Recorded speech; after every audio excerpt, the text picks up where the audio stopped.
Resumen capítulo 51 del libro Los Embajadores. El apóstol Pedro, un fiel subpastor. Durante los atareados años que siguieron al día de Pentecostés, el apóstol Pedro realizó incansables esfuerzos para alcanzar a los judíos que llegaban a Jerusalén en ocasión de las fiestas anuales. Los talentos que él poseía probaron ser de valor incalculable para la iglesia cristiana. Sobre él se había depositado una doble responsabilidad. Daba testimonio positivo acerca del Mesías ante los no creyentes y a la vez fortalecía a los creyentes en la fe de Cristo. Después de que Pedro fue llevado a negarse a sí mismo y a depender completamente del poder divino, recibió su llamado como subpastor. La experiencia de pecado y arrepentimiento de Pedro lo hacían preparado para esta obra. Después del último encuentro a las orillas del mar, Pedro, probado por las preguntas repetidas 3 veces, ¿me amas?, fue restaurado a su lugar entre los 12. Se le asignó a su obra. No solo debía ir a buscar a aquellos fuera del redil, sino también debía ser pastor de las ovejas. Aunque Pedro había negado a su Señor, el amor que le profesaba nunca vaciló, y al recordar su propia debilidad y fracaso, el apóstol debía tratar a las ovejas y a los corderos tan tiernamente como Jesús lo había tratado a él. A lo largo de su ministerio, Pedro vigiló fielmente el rebaño y demostró ser digno de la responsabilidad que se le había encomendado. Exaltó a Jesús como el Salvador y puso su propia vida bajo la disciplina del obrero maestro. En los últimos años de su ministerio, sus cartas fortalecieron a la fe de aquellos que estaban pasando por pruebas y aflicciones y aquellos que estaban en peligro de alejarse de Dios. Estas cartas llevan la marca de alguien cuyo ser entero había sido transformado por la gracia y cuya esperanza de vida eterna era firme. Los primeros cristianos se regocijaron, aún en dura aflicción, en esta esperanza de una herencia en la tierra nueva. Las palabras del apóstol tienen un significado especial para los que viven cuando se acerca el fin de todas las cosas.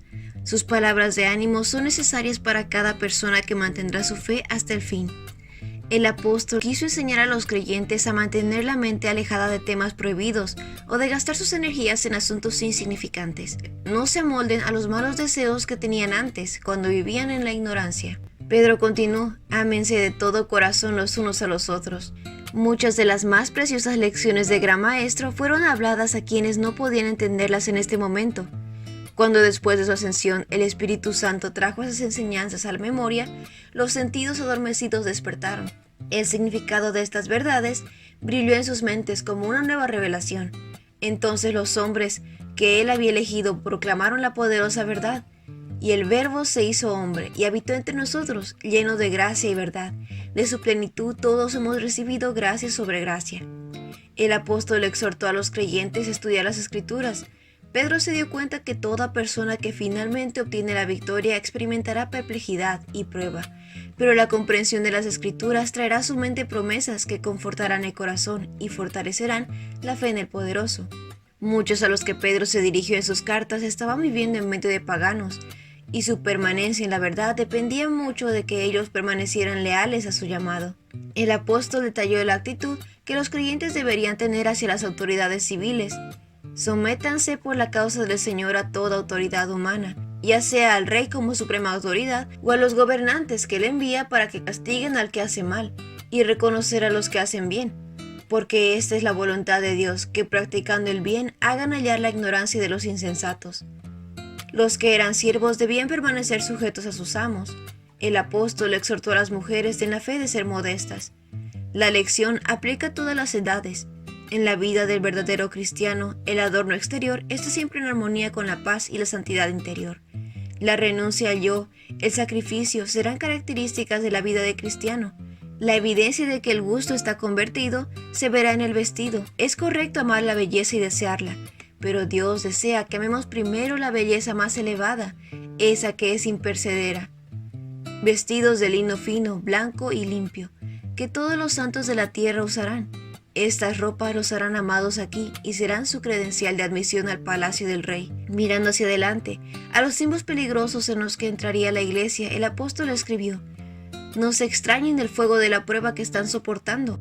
La prueba purificará a los hijos de Dios de los desechos terrenales. Las experiencias de prueba vienen a los hijos de Dios porque Él los está guiando.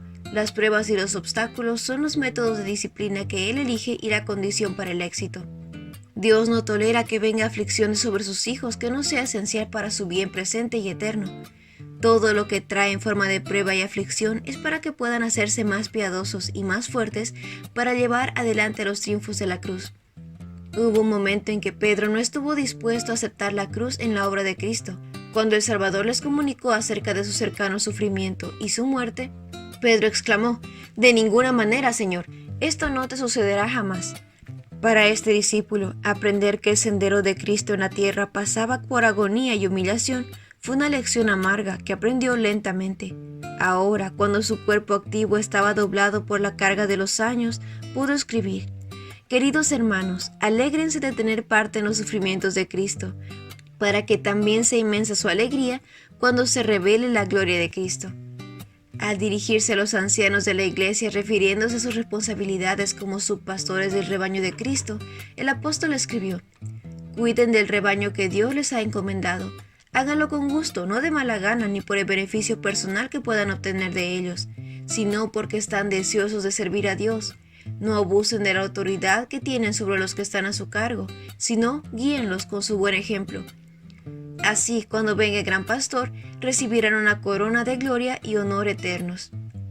Si el ministro del Evangelio elige la parte menos sacrificada y se contenta con predicar y deja la obra del ministerio pastoral personal para que alguien más la cumpla, sus labores no serán aceptables ante Dios. Si no está dispuesto a hacer el trabajo personal que es el cuidado del rebaño, ha confundido su vocación. El verdadero pastor es abnegado. El apóstol detalló algunos principios generales que toda la hermandad de la iglesia debía seguir. Los miembros más jóvenes debían seguir el ejemplo de sus ancianos en la práctica de la humildad de Cristo. Esto escribió Pedro en un momento peculiar de la prueba para la iglesia. Pronto la iglesia atravesaría terrible persecución.